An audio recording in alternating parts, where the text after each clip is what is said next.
हाँ जी, नमस्कार सभी दोस्तों को। आप सभी का स्वागत है मेरे YouTube चैनल हिंदी क्लासेस में गिरफ्तार में। तो आज हम देखेंगे एक नया टॉपिक है, नया चैप्टर, जिसमें हम समास को पढ़ेंगे। क्या पढ़ेंगे भैया? समास को पढ़ेंगे कि समास क्या होता है, समास कब बनता है। आज समझ में आ रही है? तो आगे चलते हैं। और जैसा मैंने आप सभी को बताया कि पुरानी वीडियो जरूर देखें, मेरी व्यंजन संधि की, विषम संधि की और जितनी भी संधि की वीडियो है अच्छी हैं, आप देखिए, आपको बड़ा बेटर लगेगा। तो हम आगे चलते हैं। आज नया टॉपिक डिस्कस करेंगे जिसमें हम पढ़ेंगे ये क्या? समास। क्या पढ़ेंगे? समास पढ़ेंगे। तो समास, समास हमें सबसे पहले ये पता होना चाहिए, समास जो शब्द है ये किस भाषा का शब्द है। समास ये शब्द है संस्कृत भाषा का शब्द है। किसका है? संस्कृत भाषा का शब्द है। संस्कृत भाषा का शब्द है, ठीक है। संस्कृत भाषा का शब्द है, ये हमें पता होना चाहिए। बात समझ में? ये कुछ इस तरीके से दो भागों में मिलता है, सम धन आस। सम का अर्थ होता है साथ और आस का अर्थ होता है रखना। आस में रखना या बैठना, ऐसे भी कह सकते हैं। तो इसका मतलब क्या हुआ? इसका मतलब ये हुआ कि भाई जो आपस में दो शब्द होते हैं या दो पद होते हैं, दो शब्द होते हैं या दो पद होते हैं, जब आपस में एक दूसरे से आस रखते हैं तो उनसे बनने वाला कोई सार्थक शब्द होता है। बात समझ आ रही है? कोई सार्थक शब्द होता है तो उसे हम समास कहते हैं। क्या कहते हैं? समास कहते हैं। तो सबसे पहले तो आपको ये बताना चाहिए कि समास किस भाषा का शब्द है? संस्कृत भाषा का शब्द है। ये कैसे मिलता है दो शब्दों में? सम धन आस। सम का अर्थ होता है साथ, आस का मतलब होता है रखना या बैठना। बात समझ? तो देखो, यहीं से चीजें बनेंगी, यहीं से चीजें बनेंगी। आराम से देखते रहिए। तो समास की डेफिनेशन क्या होगी? जब दो पद आपस में मिलते हैं, जब दो पद आपस में मिलते हैं, या कह सकते हैं जब दो शब्द आपस में मिलते हैं, जब दो पद आपस में मिलते हैं या जब दो शब्द आपस में मिलते हैं जिनके मिलने से कोई सार्थक शब्द बनता है, जिनके मिलने से कोई सार्थक शब्द बनता है तो उसे समास कहते हैं। क्या कहते हैं? समास कहते हैं। अर्थात दो पद आपस में मिलेंगे और दोनों पदों के मिलने से कोई सार्थक शब्द बनेगा तो उसे समास कहेंगे। या कह सकते हैं जब दो शब्द आपस में मिलेंगे और उनके मिलने से कोई सार्थक शब्द बनेगा तो उसे समास कहेंगे। बात क्लियर है आप सबको? ठीक है भैया? तो अब ये तो कोई समास की डेफिनेशन। समास का हमेशा क्या होता है? विग्रह होता है। क्या होता है? समास का सामासिक विग्रह होता है। अर्थात विग्रह क्या होगा? जब दो पद अलग अलग टूट जाएंगे या जब दो शब्द अलग अलग टूट जाएंगे तो वो कंडीशन क्या कहलाती है? समास विग्रह कहलाती है। क्या कहलाती है? समास विग्रह कहलाती है। यहां तक मेरे सभी बात समझ में कि समास का शाब्दिक अर्थ क्या है? आगे बढ़ते हैं। समास का शाब्दिक अर्थ संक्षेप या संग्रह होता है। संक्षेप या संग्रह। समास का शाब्दिक अर्थ क्या होता है? संक्षेप या संग्रह। पेपर में डायरेक्टली पूछ लेगा कि समास का शाब्दिक अर्थ क्या होता है, तो समास का शाब्दिक अर्थ क्या होता है? संक्षेप या संग्रह। बात समझ में? और ज्यादा क्लियर सभी को, समास किस भाषा से होता है? संस्कृत भाषा का शब्द है। समास कहते किसे? जब दो पद आपस में मिलते हैं जिनके मिलने से कोई सार्थक शब्द बनता है तो उसे समास कहते हैं। या ऐसे भी बोल सकते हैं जब दो शब्द आपस में मिलते हैं जिनके मिलने से कोई सार्थक शब्द बनता है तो उसे क्या कहते हैं? समास कहते हैं। बात समझ में आया सभी? क्लियर है? यहाँ तक आगे ये मैं आपको बता चुका हूँ कि सब तौर पर क्या है, ये भाषा की इकाइयाँ हैं। क्या है, ये भाषा की इकाइयाँ हैं। अगर पुरानी वीडियो नहीं देखी तो देख लो, आपको क्लियर हो जाएगा कि पद और शब्द में क्या अंतर होता है। ये भाषा की इकाइयाँ हैं। बात समझ में आई? आगे बात करते हैं।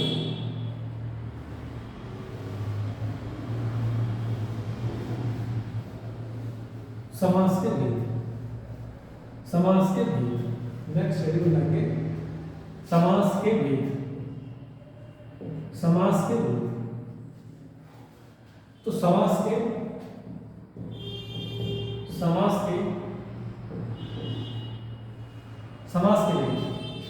आप इसको ऐसे लिखेंगे, समास के भेद। क्वेश्चन में लिखेंगे पंडित कामता प्रसाद गुरु के अनुसार। पंडित कामता प्रसाद गुरु के अनुसार समास के जो भेद है वो है कितने? 4। कितने हैं? 4। कौन कौन से हैं एक बार देख लेंगे। पंडित कामता प्रसाद गुरु के अनुसार समास के भेद है। पहला है अव्ययभाव समास।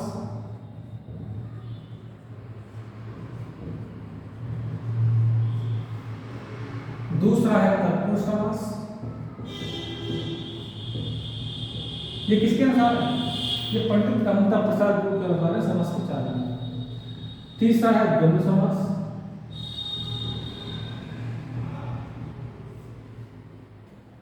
और चौथा है बहुव्रीहि समास।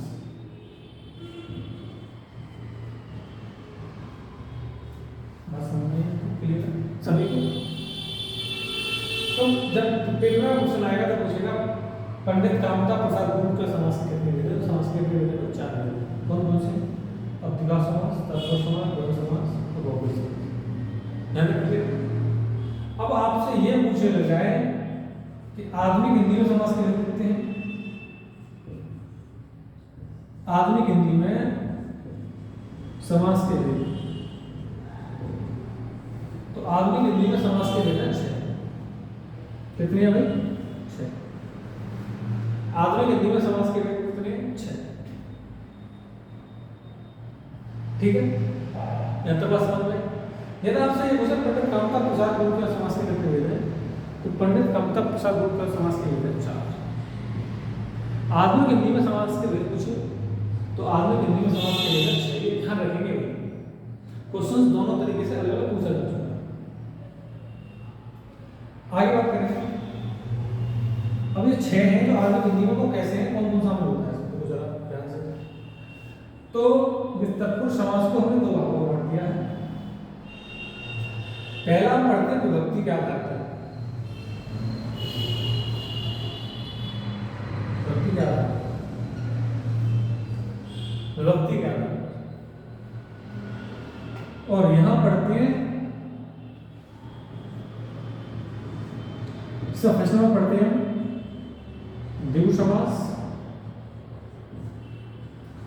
और दूसरा है क्रमधारय समास।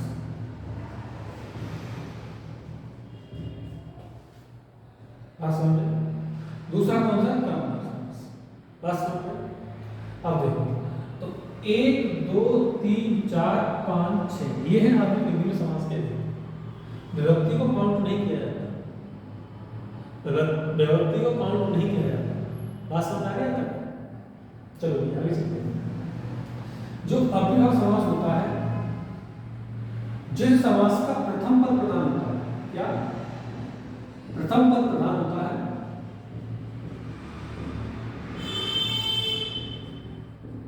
उसे अव्ययभाव समास कहते हैं। क्या कहते हैं? अव्ययभाव समास कहते हैं।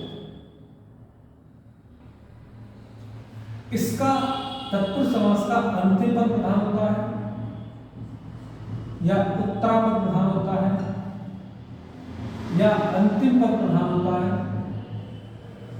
तो उसे क्या कहते हैं? तत्पुरुष समास कहते हैं। बस क्लियर है? अब ये विभक्ति जो है ये किससे निकली है? तत्पुरुष से निकली है। तत्पुरुष का होता है सेकंड पद प्रधान। बात समझ में आ रही है? यदि वीडियो अच्छी लगे तो शेयर और लाइक जरूर कर देना और चैनल को सब्सक्राइब कर देना। तो तत्पुरुष समास का होता है सेकंड पर प्रधान। तो विभक्ति होगी, उसका भी सेकंड पर प्रधान होगा। तो किससे निकला है? तत्पुरुष। ऐसे ही जो द्विगु समास निकला है, किससे निकला है? तत्पुरुष समास से निकला है। तो उसमें भी क्या होगा? द्विगु समास का भी सेकंड पर प्रधान होगा। ऐसे ही कर्मधारय का भी सेकंड पर प्रधान होगा। बात क्लियर है तक सभी को? क्लियर है?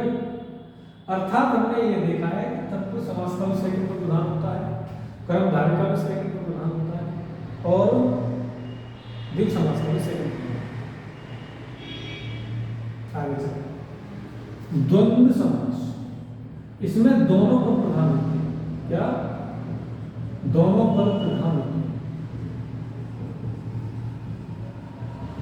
पूछ लेगा इनमें से किस समास के दोनों पद प्रधान होते हैं, तो वो है द्वंद्व समास। खुसूस कैसे भी आ सकता है, ये बटन नहीं होता। आसान आ रही, दोनों पद प्रधान होते हैं।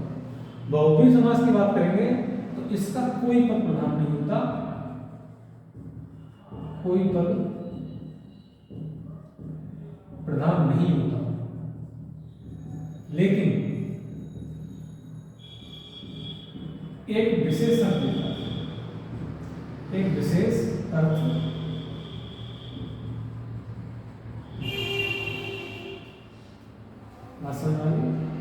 बहुव्रीहि समास का कोई पद प्रधान नहीं होता, लेकिन एक विशेष अर्थ। क्या तक क्लियर? आगे अब देखिए, विभक्ति में बता चुका हूं सेकंड पर प्रधान होगा। क्यों हुआ? क्योंकि तत्पुरुष से निकला, तत्पुरुष का सेकंड पर प्रधान है तो उसका सेकंड पर प्रधान होगा। तो विभक्ति की बात करेंगे, विभक्ति जो है वो है कारक से संबंध। विभक्ति किसमें प्रयोग होती है? कारक में। और कारक कितने प्रकार के होते हैं? 8 प्रकार के। बात समझ में आ रही है? तो ध्यान रखना, 8 जो विभक्तियां होती है जिसमें केवल 6 कारकों की, 6 विभक्तियों का ही तत्पुरुष समास बनाया जाता है। कितने का बनाया जाता है? 6 का बनाया जाता है। तो आपको यह पता होना चाहिए किस किस का नहीं बनाया जाता, किस किस विभक्ति का तत्पुरुष समास नहीं बनाया सकता। तो आपसे पूछ सकता है तत्पुरुष समास कितनी विभक्तियों को बना सकता है? तो पूछ सकता है इनमें से किस विभक्ति का तत्पुरुष समास नहीं बनता, ये भी आपको पता होना चाहिए। 2 विभक्तियां हैं जिसमें पहला है कर्ता कारक, जिसका विभक्ति का तत्पुरुष समास नहीं बनता। एक है आपका मतलब सबसे पहला जो होता है उसका नहीं बनता, और सबसे लास्ट वाले का तत्पुरुष समास नहीं बनता। सबसे लास्ट का है सम्बोधन कारक, सम्बोधन कारक का भी नहीं बनता। अर्थात इन दोनों विभक्तियों का तत्पुरुष समास नहीं बनता है। बात समझ आ रही है? क्लियर है सभी को? अच्छा, अब आपसे ये पूछ लेगा कि किस समास में उपसर्ग शब्दों का प्रयोग होता है। बहुत अच्छा क्वेश्चन है ना? किस समास में उपसर्ग शब्दों का प्रयोग होता है? तो ध्यान रखिए, परीक्षा का आएगा क्वेश्चन, आपको टीचर नहीं बताता लेकिन आपको पता होना चाहिए। अच्छा क्वेश्चन है, परीक्षा में कई बार रिपीट हो चुका है। तो ध्यान रखना, किस समास में उपसर्ग शब्दों का प्रयोग होता है? तो होता है किसमें? अभिव्यक्त समास में। अधिकांश तरह ये देखा गया है अभिव्यक्त समास में। बात समझे? क्लियर है? जैसे कैसे? जैसे मैंने बोला कोई शब्द बेस आ गया, इसमें बे क्या है? बात समझे? तो कहने का उद्देश्य ये है, पूछ लेगा आपसे तो आप ध्यान से लगाएंगे अभिव्यक्त समास। यहाँ तक क्लियर है? विभक्ति जो है, विभक्ति में तत्पुरुष समास बनता है वो 6 विभक्तियों का बनता है। किस किस का नहीं बनता? एक तो कर्ता का नहीं बनता, एक किसका नहीं बनता? सम्बोधन का नहीं बनता। ये आपको पता होना चाहिए, ठीक है? द्विगु समास की बात करेंगे तो मैं आपको बता चुका हूं, जैसे मैंने पद पद लिखा, जैसे मैंने भी ये लिखा था पद पद। तो समास में कम से कम 2 पद तो होते ही होते हैं। तो ध्यान रखना, कम से कम 2 पद होते हैं। कुछ लोग आपको ये बता रहे थे कि समास तो केवल 2 पदों का ही बनता है, ऐसा कुछ नहीं है। मैं आपको समास पढ़ाऊंगा तो ध्यान रखना, 2 पद भी होंगे, 3 पद भी होंगे, 4 पद भी होंगे, ऐसे ऐसे एग्जाम्पल बताऊंगा। डिफरेंट होगा, सबसे डिफरेंट। बात समझ में? तो पर लेकिन हाँ, ये बात कन्फर्म है कि समास में कम से कम 2 पद, कम से कम 2 पद होने चाहिए, तभी समास बनता है। बात समझ में आ रही? तो आगे बात करेंगे द्विगु समास। तो द्विगु समास में सपोज करो दो पद हो गए, तो द्विगु समास में दो पद हो गए, तो इसमें जो पहला पद होता है द्विगु समास में वो होता है संख्यावाचक। संख्यावाचक। और दूसरा पद होता है वो होता है विशेष। क्या दूसरा पद क्या होता है? विशेष होता है। जब ये कंडीशन फॉलो होती है तो वो क्या होता है? द्विगु समास होता है। जैसे मैंने एक एग्जांपल दिया पंजाब।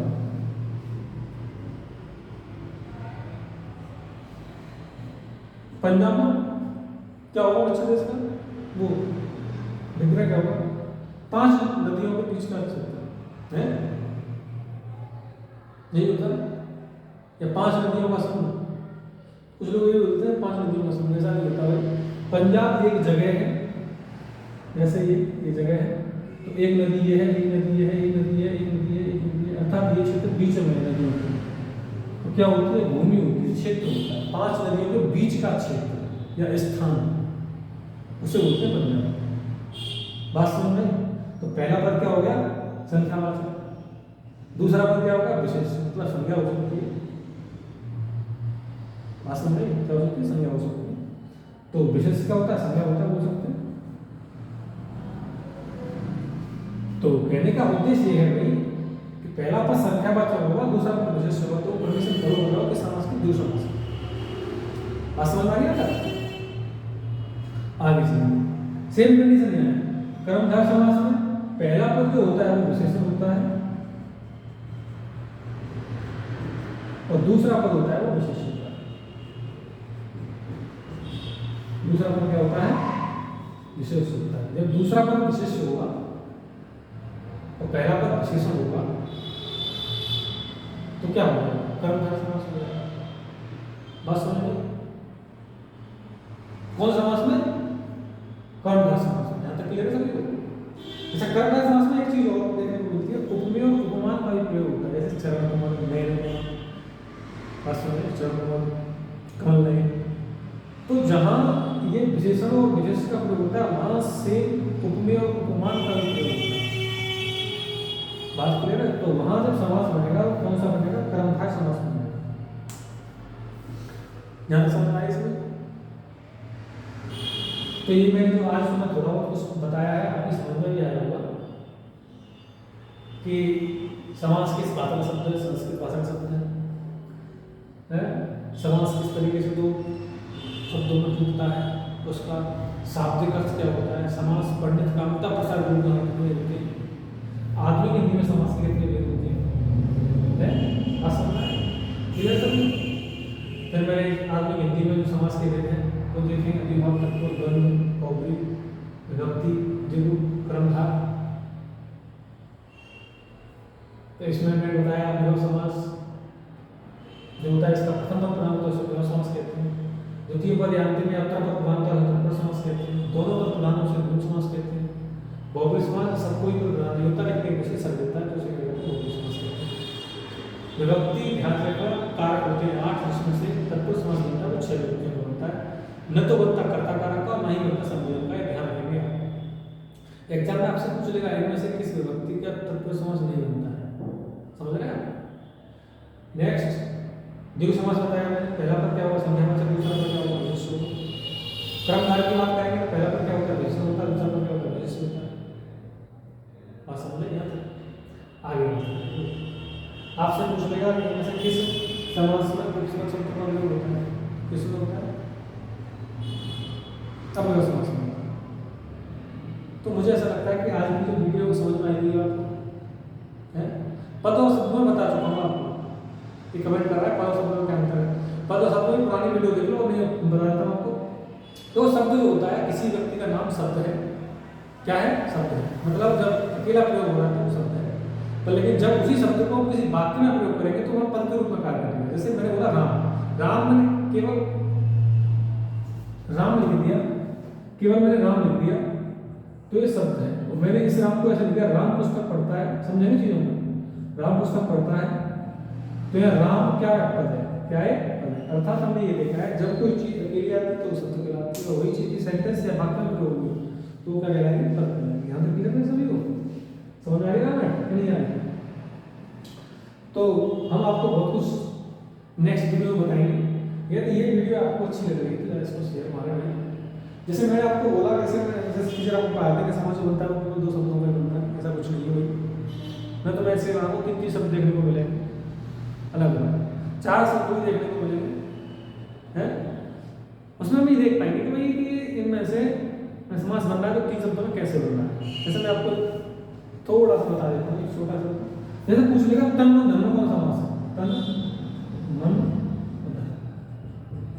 तन मन धन में कौन सा समास है? तो तन मन धन में अब देखने तो 3 शब्द पूरे हो रहे हैं कि नहीं हो रहे हैं? तो अधिकांशों ने ये चीज पढ़ रखी है कि वो समास 2 कोनों का ही बनता है, ऐसा कुछ नहीं, कम से कम 2 कोनों का बनता है। तो तन मन धन 3 शब्द हो गए, कौन सा समास हो गया? द्वंद्व समास हो गया। असम में जैसे मैं आपसे और कुछ बोलूं, बहुत कुछ नया सिखाऊंगा, ये मेरा वादा है आपसे, बहुत कुछ नया। जैसे मैं बोलूं 32 में कौन सा समास है? 32 में कौन सा समास? बच्चे ये सोचते हैं 32 है द्विगु समास हो जाएगा, 32 है द्विगु समास हो जाएगा, नहीं होगा द्विगु समास, हो जाएगा 32 में कौन सा समास होगा? द्विगु समास नहीं होगा। 90% बच्चों के यही आंसर आएंगे कि 32 में द्विगु समास, 32 में द्विगु समास नहीं है भाई। इसलिए कह रहा हूँ ये आज मैंने थोड़ा समास का आपको ओवरव्यू दिया है, देख पाएंगे आप तरीके से, और बढ़िया कंटेंट के साथ हम देख रहे हैं, एक चीज समझा सकते। और इससे आगे आपसे कल मिलेंगे नए नेक्स्ट वीडियो में। और यदि वीडियो अच्छी लगी हो तो आप इसको शेयर करें। बात समझ में पढ़ाने को मैं एक साथ में पढ़ा सकता हूँ, मैं सोच रहा हूँ छोटी छोटी शॉर्ट वीडियो डालूँ, ज़्यादा लोग देख सकते हैं इस वीडियो को, समझ रहे भैया? तो मेरा कहने का उद्देश्य है कि आप वीडियो जब अच्छी लग रही है तो इसको शेयर करें, चैनल को सब्सक्राइब करें, और ज़्यादा से ज़्यादा शेयर मारें इसको। ये आप लोगों का चैनल है, इसको ज़्यादा से ज़्यादा शेयर करें। और SSC GD से संबंधित जो भी जानकारी चाहिए तो हमारे YouTube चैनल से जुड़े रहें, ठीक है भैया? तो आज की जो कहानी है वो हम यही समाप्त करेंगे। और हाँ, ये कह रहा है कि 32 में कौन सा समास है? 32 में द्वंद्व समास। अब कहेंगे द्वंद्व समास कैसे है? 30 हिंदी में लिख लो, इंग्लिश में लिख लो, कोई बात नहीं करता। 30 और 2, 30 और 2, 30 और 2 किससे जुड़े? कौन समास हो जाएगा? द्वंद्व समास हो जाएगा। तो मेरा कहने का उद्देश्य है कोई बहुत कुछ नया मिलेगा, टेंशन मत लो। आप वीडियो को ज़्यादा से ज़्यादा शेयर करो और चैनल को सब्सक्राइब करो। और आज के लिए हम यही रखते हैं, और मेरी संधि की वीडियो नहीं देखी तो जरूर देखें, आपको बहुत कुछ नया मिलेगा आपको देखने। कम समय में अच्छे कंटेंट के साथ जुड़ना ना भूलें। हिंदी क्लासेस में किरण सर, धन्यवाद सभी का, नमस्कार।